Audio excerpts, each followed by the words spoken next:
하다 보면요, 우리 성도님들 한 분 한 분의 인생을 듣습니다. 삶을 듣게 되는데요, 듣다 보면은 저마다 인생의 기쁨과 슬픔이 녹아 있습니다. 그분의 신앙이 삶 속에, 삶 전체에 스며 있습니다. 주일 예배 때 그냥 얼굴을 뵙고 잠시 인사를 나누고 악수하는 것과 그분의 가정에서 또는 삶의 현장에서 이야기를 나누는 것과는요, 엄청난 차이가 있습니다.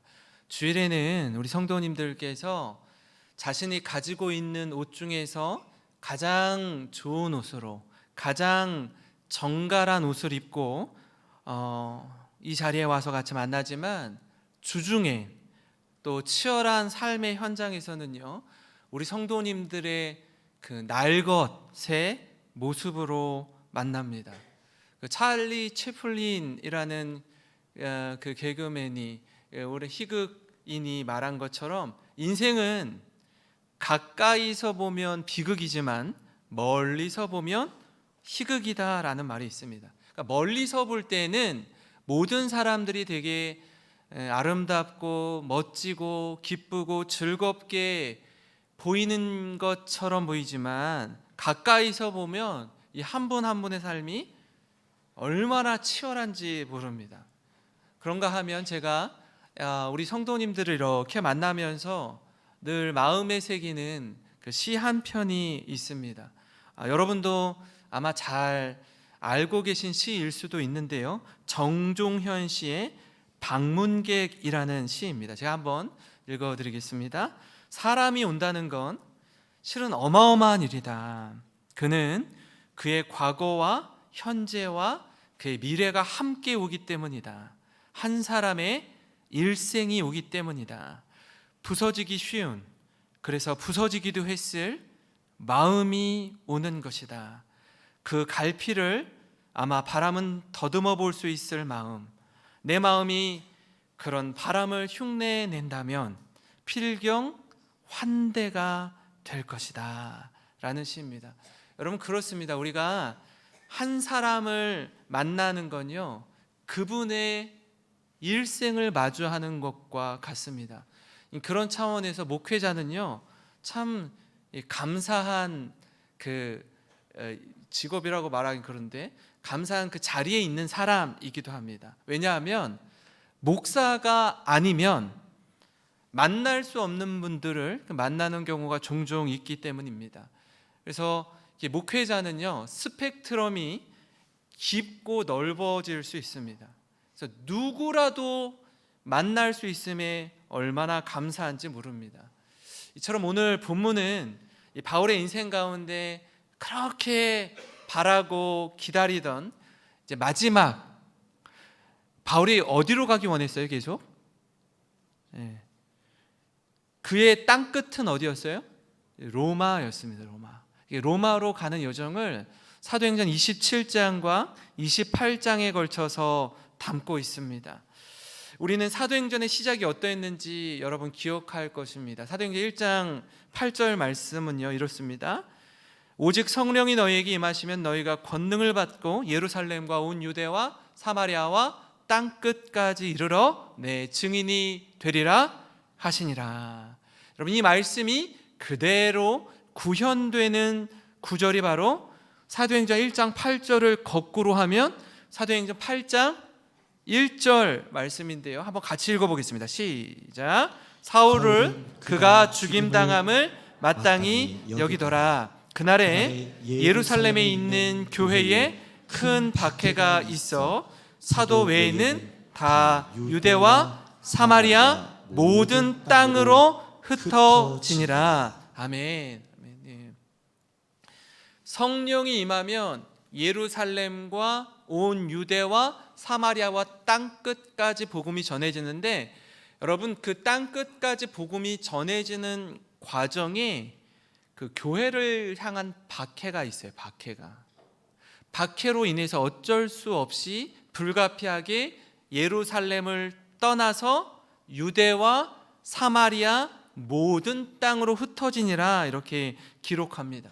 바울은 이 유대와 사마리아를 지나서 이제 바울이 땅끝이라고 여긴 로마로 향합니다. 그곳에 복음을 전하기 위해서 바울은 묵묵히 기꺼이 로마로 향하는 배에 몸을 싣습니다. 제가 이게 본문이 너무 길어가지고 27장 1절부터 8절까지는 읽지 않았는데 지도를 함께 살펴보면 다음과 같습니다. 이 바울은요, 여러분 보실 때 오른쪽입니다. 예루살렘이라는 곳에서 시작해서 가이사랴에서 누가와 아리스다고와 함께 배를 타고 로마로 향하게 됩니다. 그 배에는요, 바울 죄수의 신분으로 타는 거거든요. 다른 죄수들도 같이 그 배를 타는데 저들 중에 대부분은 누구냐면 어떤 종류의 죄인들이었냐 하면 이미 사형 판결을 받은 자들로서 로마의 원형극장에 가서 맹수들과 싸우기 위해 보내는 중죄인들이었습니다. 아마 글래디에이터라는 영화를 아마 보신 분들 아실 거예요. 사자와 호랑이와 싸우는, 죽을 때까지 싸우는, 아니면 사람과 사람이 서로 격렬하게 한 사람이 죽을 때까지 싸우는 그런 사형 선고를 받은 자들이었습니다. 이제 배를 타고 죄수들을 싣고 로마로 향하는데 저들을 이끈 리더는 백부장 율리오라는 사람이었어요. 지금부터 2000년 전 한번 생각해 보실까요? 항해술이 아무리 발달했다라고 해도 배를 타고 지금 가이사랴에서 저기 지금 여러분 보실 때 어디 쪽이지? 오른쪽에 왼쪽 오른쪽에 있는 저 장화 모양의 이탈리아 로마로 가는 여정은요, 굉장히 먼 거리입니다. 제가 우리 성도님들과 함께 지난 2월 달에 이 로마에서 배를 타고 그리스로 가는데 하루 한 12시간 이상을 배를 타고 엄청나게 큰 배를 타고 이동을 하는데 그 거리도 만만치 않더라고요. 지금 2000년이 지난 지금도 그 정도 걸리는데 2000년 전의 배로 가기에는요, 배를 여러 번 갈아타야 됐습니다. 한 번에 갈 수 있는 배가 없는 거죠. 몇 번이고 계속해서 갈아타면서 오랜 시간에 걸쳐서 이 바다의 위험을 무릅쓰고 가는 머나먼 여정이었습니다. 보시면요, 이 가이사랴에서 시돈에 이른 배는 며칠간 머무르다가 이제 무라항으로 향합니다. 무라 항구에서 다시 그 애굽, 저 아프리카 쪽이죠. 애굽에서 로마로 가는 배를 큰 배가 정착하고 정박하고 있는데 그 배로 갈아타고 가요. 근데 바람이 만만치 않은 겁니다. 시간이 제법 걸리는 거예요. 그렇게 항해하는 중에 여러분 보시면은 밑에 중간쯤에 보면은 이 그레데 섬, 지금 그리스 영어로 되어 있는데 크레타 섬이라는 곳에 그 미항이라는 곳이 있습니다. 미항에 도착해서 금식하는 기간을 지났는데요. 이때의 그 날짜를 보면은 9월에서 한 10월 정도라고 봐요. 근데 요 9월, 10월에 금식하는 기간이 지나면 겨울에 접어들거든요. 그때부터는 태풍이 몰아치기 시작하는 시기입니다. 그래서 항해가 쉽지 않아요. 여기에서 이제 판단을 잘 해야 되는 겁니다. 계속 겨울을 지나고 움직일지 아니면 그대로 이동할지를 결정해야 하는 시간입니다. 이후에 써 있는 말씀이 바로 우리가 읽은 본문인데요. 오늘 말씀을 중심으로 깨달은 은혜를 여러분과 함께 나누기를 원합니다. 지금 로마로 가는 그 바울의 그 배의 여정 중에 광풍이 일거든요. 우리도 마찬가지입니다. 우리 인생도요, 잔잔한 바다와도 갔다가 어려움 없이 순적하게 순탄한 인생 여정을 가다가 어느 날 어느 순간 갑자기 어려움을 마주할 때가 있어요. 인생의 고난을 맞닥뜨릴 때가 있습니다. 누구도 예외는 없습니다. 어느 한 사람도 인생의 꽃길만 걷는 사람은 없어요. 그렇다면 여러분, 인생의 광풍이 일 때 그 과정들이 어떤지, 그 과정 속에서 우리가 무슨 말씀을 붙들어야 하는지 함께 나누고자 하는데요. 첫 번째로요, 인생의 광풍이 일 때 그 첫째는 광풍이 일기 전에 순풍의 시간이 있다라는 거예요. 바울이요, 백부장에게 이번 항해가 만만치 않을 겁니다. 그래서 위험할 것 같으니 좀 미항에서 겨울을 지나고 가는 게 어떨까요? 라고 제안합니다. 근데 이 백부장 율리오가 바울의 이 제안을, 권면을 듣지 않고요, 오히려 선장과 선주의 말을 더 신뢰합니다. 오늘 본문 9절에서 11절인데요. 여러 날이 걸려 금식하는 절기가 이미 지났으므로, 이제 10월 달이 지났다는 거예요. 11월, 12월에 접어드는데요. 항해하기가 위태한지라 바울이 그들을 권하여 말하되, 여러분이요, 내가 보니 이번 항해가 하물과 배만 아니라 우리 생명에도 타격과 많은 손해를 끼치리라 하되, 백부장이 어떻게 해요? 선장과 선주의 말을 바울의 말보다 더 믿더라 라고 얘기합니다. 생각해 보세요. 이거 어떻게 보면요, 당연한 말입니다. 그렇지 않겠어요? 바울이 로만 시민권자였지만 그 배 위에서 바울의 신분은 죄수였습니다. 시돈에 머물 때 그 바울이 친구들을 만나고 대접받도록 한 사람이 누구였냐면 이 백부장 율리오였어요. 그러니까 바울에게 굉장히 호의적이었습니다. 죄수이지만 아마 그 벨릭스 또 베스도로부터 이 사람이 특별한 죄가 없다라는 걸 아마 율리오 백부장도 들었을 거예요. 그러니까 또 시민권자이기도 하기 때문에 함부로 대하지 않았습니다. 굉장히 존중했고 또 어느 정도의 자유를 허락한 사람이 율리오였어요. 근데 저들을 인도하는 이 백부장이 바다 위에서 바울의 말보다 바다에서 잔뼈가 굵은 선장과 선주의 말을 더 신뢰하는 건요, 오히려 더 자연스러운 일입니다.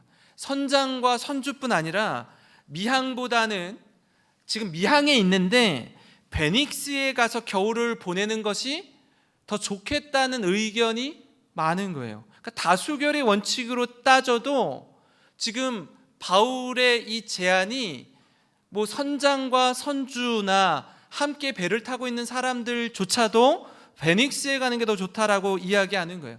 마침 저들의 생각에 부합하게 순풍이 붑니다.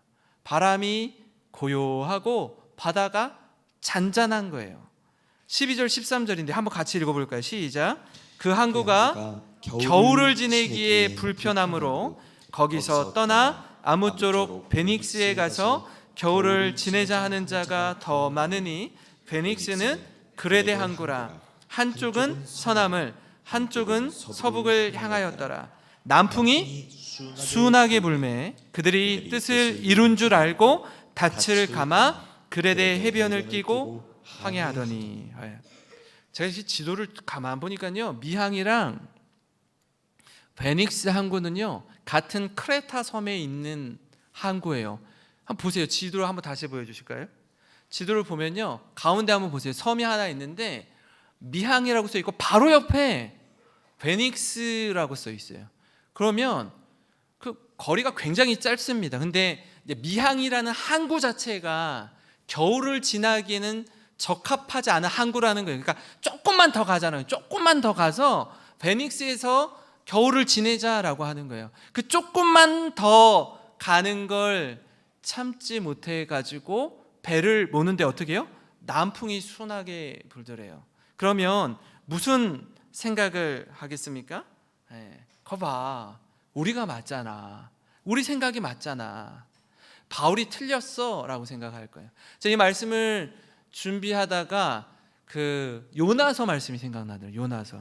요나가 하나님의 부르심 가운데 원래는 어디로 가라고 그 미션을 받죠?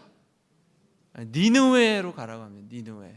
니느웨는 당시 아수르의 수도였습니다. 이스라엘을 엄청나게 박해하고 공격하고 계속해서 전쟁을 벌이는, 이스라엘을 괴롭히는 니느웨에 가서 회개의 복음을 전하라라고 한 거예요.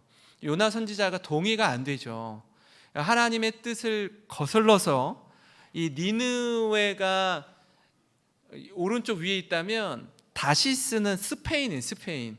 다시스는 왼쪽 아래에 있는 거예요. 그러니까 이스라엘이 여기 있으면 이쪽으로 위쪽으로 가라는데 완전 반대쪽으로 가는 거예요. 극과 극으로 치닫는데, 그때 하나님의 얼굴을 피해서 요빠라는 항구에 가거든요. 가서 다시스로 도망치려고 딱 하는데 마침 다시스로 가는 배가 항구에 딱 하나 있는 거예요. 요나가 무슨 생각하겠어요? 거봐, 내가 다시스로 도망치려고 하는데 다시스로 가는 배가 딱 있는 거죠. 그때 오늘 그 첫 번째 대지가 뭐라고요? 광풍이 일기 전에 뭐가 있다고요? 순풍이 있다고요. 내 생각이 옳은 것 같은 거예요. 내 뜻이 맞는 것 같은 시기가 있습니다. 요나서 1장 3절 같이 한번 읽어보겠습니다. 시작. 그러나 요나가 여호와의 얼굴을 피하려고 일어나 다시스로 도망하려 하여 요바로 내려갔더니 마침 다시스로 가는 배를 만난지라. 여호와의 얼굴을 피하여 그들과 함께 다시스로 가려고 배삭을 주고 배에 올랐더라. 지금 3절에만 2번 기록된 게 있어요.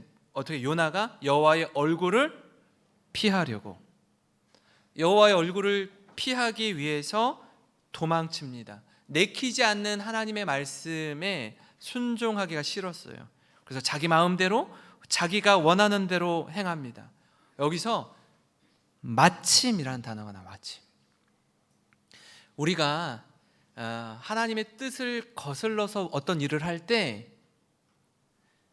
뜻을 거슬러서 하는데 내 생각과 부합한, 내 생각과 꼭 맞는 일들이 술술 풀리는 것 같은 때가 있어요. 그래서 우리 스스로 뭐라고 생각한다고요? 하나님, 죄송하지만 제 생각이 옳은 것 같습니다 라고 생각하는 그 타이밍이 있다라는 거예요. 쾌재를 부르는 겁니다. 이처럼 광풍이 일기 전엔 순풍이 있습니다. 어려움을 겪기 전에 운수 좋은 날이 있어요. 사랑하는 성도 여러분, 인생의 광풍이 일기 전에 순풍이 있습니다. 하나님의 뜻과 관계없는 일을 하는데 놀랍도록 잘 될 때가 있습니다. 내가 잘났고, 내가 똑똑하고, 내가 뛰어나서 잠깐 내가 하는 일이 잘 되는 것 같이 보일 때가 있어요. 그러나 우리는 누구보다, 무엇보다 하나님의 말씀에 귀 기울여야 합니다. 순종해야 돼요. 그게 진정한 복이요 은혜입니다. 나보다 나를 더 잘하시는 주님, 온 세상을 창조하신 하나님을 신뢰하며 믿음의 길을 선택하는 우리 모든 성도님 되시길 주님의 이름으로 축원합니다. 그런가 하면요, 여러분, 인생의 광풍이 일 때 내 인생의 핸들을 주님께 맡겨 드려야 합니다.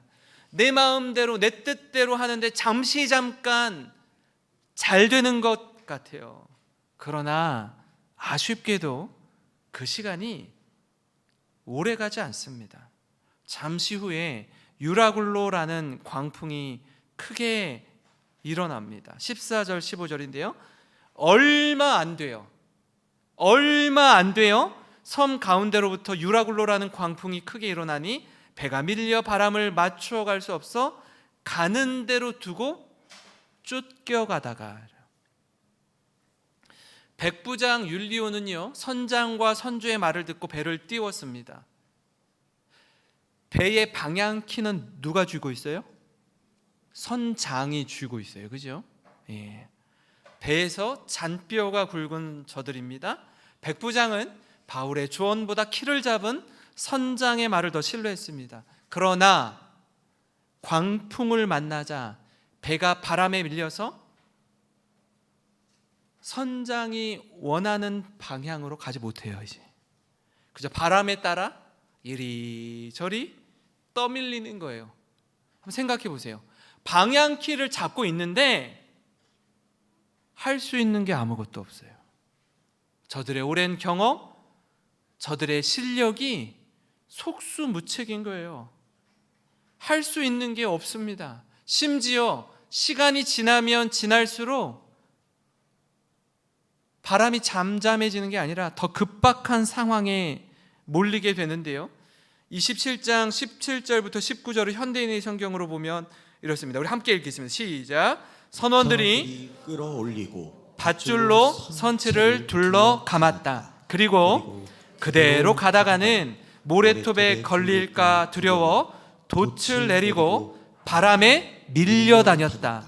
이튿날도 우리가 폭풍에 시달리자 선원들이 짐을 바다에 던지고 사흘째 되는 날에는 배의 장비까지 바다에 던져버렸다. 폭풍이 거셀수록 저들은 두려움에 휩싸입니다. 시간이 더할수록 할 수 있는 게 아무것도 없다는 걸 절절히 깨달아요. 그래서 바람을 이용해서 나간 돛이 뭐죠? 돛단 배라고 하죠. 그죠? 돛을 달면 바람 부는 대로 방향을 잡아가지고 내가 원하는 방향으로 가려고 돛을 다는 거예요. 근데 지금 오늘 말씀해 보니까 그 돛을 어떻게 해요? 내려. 그거 따라가다가는 죽겠는 거예요. 그 돛을 다 내려요. 그리고 그냥 바람에 밀려서 그냥 배가 왔다 갔다 하는 거예요. 배와 방주의 차이는, 방주는 방향키가 없어요. 모터가 없어요. 노가 없어요. 방주는 그저 물 위에서 떠다니는 거예요. 배는 방향키가 있어요. 노가 있어요. 내 마음대로 움직이고자 하는데 지금 상황은요, 그 모든 게 무용지물이 되어버린 거예요. 이튿날에는 폭풍에 시달리자 선원들이 가지고 있던 짐마저 어떻게 해요? 다 바다에 던지는 거예요. 광풍을 만나니까 지금까지 가지고 있는 모든 게 다 부질없어져요. 다 소용없어지는 겁니다. 저들이 그렇게 소중히 여긴 짐조차도 자신의 생명과는 바꿀 수가 없어요. 그래서 어떻게 해요? 다 바다에 던져버리는 거예요. 스스로 던지는 겁니다. 심지어 배에 가지고 있는 장비마저도 생명과 바꿀 수 없어요. 살고자 하니까 그동안 붙잡고 있던 모든 걸 다 어떻게 해요? 내려놓아야 되는 거예요. 전에 그토록 소중히 여기고 아끼던 것인데 그 모든 게 내 생명보단 귀하지 않아요. 그래서 아낌없이 바다에 던집니다. 여러분 그렇습니다. 인생의 광풍이 일 때 내 인생의 운전석에서 내려와서 내 인생의 핸들을 주님께 맡겨드려야 돼요. 사랑하는 성도 여러분, 혹시 이 자리에 계신 분들 가운데 인생의 광풍을 지나는 분 계십니까? 전에는 그렇게 고요했는데, 날씨가 더없이 맑고 화창했는데 지금 내 인생은 한 치 앞도 보이지 않을 만큼 어둡고 캄캄한 바다 위에서 표류하는 분 계십니까? 그렇다면 내 인생의 핸들을 주님께 온전히 맡기시기 바랍니다. 이것이 살 길이요, 이것이 구원의 길이요, 이것이 생명의 길임을 고백하는 우리 모든 성도님 되시길 주님의 이름으로 축원합니다. 마지막으로요, 여러분 인생의 광풍일 때 낙심의 그 자리에서 주님의 음성에 귀를 기울여야 합니다. 광풍의 시간이 길어지면 길어질수록 살 소망을 잃게 돼요. 캄캄한 인생의 터널을 지나갈 때, 인생의 이 어디가 끝인지 모를 때 이 광풍이 빨리 좀 잠잠해졌으면 하는 그 마음, 기대감이 있지 않습니까? 근데 이게 끝을 알면 참고 기다리겠어요. 그 남자분들은 이제 군대를 갈 때 그 저녁일이라는 게 있단 말이에요. 끝이 있는 거예요. 시작이 있으면 끝이 있어요. 우리가 코로나 때 힘들었던 게 뭐죠? 코로나 때는요, 일주일 한 달 지나면은 또 일상을 되찾을 거야 라고 생각했는데, 한 달이 지나도, 두 달이 지나도, 심지어 1년이 지나도 회복이 안 되는 거예요. 그래서 힘든 거예요. 사업하신 분들, 소상공인들 버티고 견디는데, 사업이 어려운데, 장사가 안 되는데, 끝이 어딘지 알면 좀 버텨보겠는데 끝을 모르겠는 거예요. 버티고 견디다가 문 닫은 곳이 얼마나 많은지 몰라요. 점점 마음이 무너지기 시작하는 겁니다. 바울과 함께 배에 타고 있던 모든 이들의 마음이요, 낙심천만한 상황에 이르렀어요. 20절 말씀입니다. 같이 읽습니다. 시작. 여러 날 동안 해도 별도 보이지 아니하고 큰 풍랑이 그대로 있음에 구원의 여망마저 없어졌더라. 여러분, 벌써 며칠째 해도 별도 보이지 않습니다. 기가 막힌 상황이에요. 풍랑은 여전해요. 그동안 먹은 모든 건 바다에 다 쏟아놓았습니다. 힘이 없어요. 무기력해져요. 몸도 마음도 지칩니다. 구원의 소망도 사라져요. 이제 죽는구나, 그런 생각이 들어요.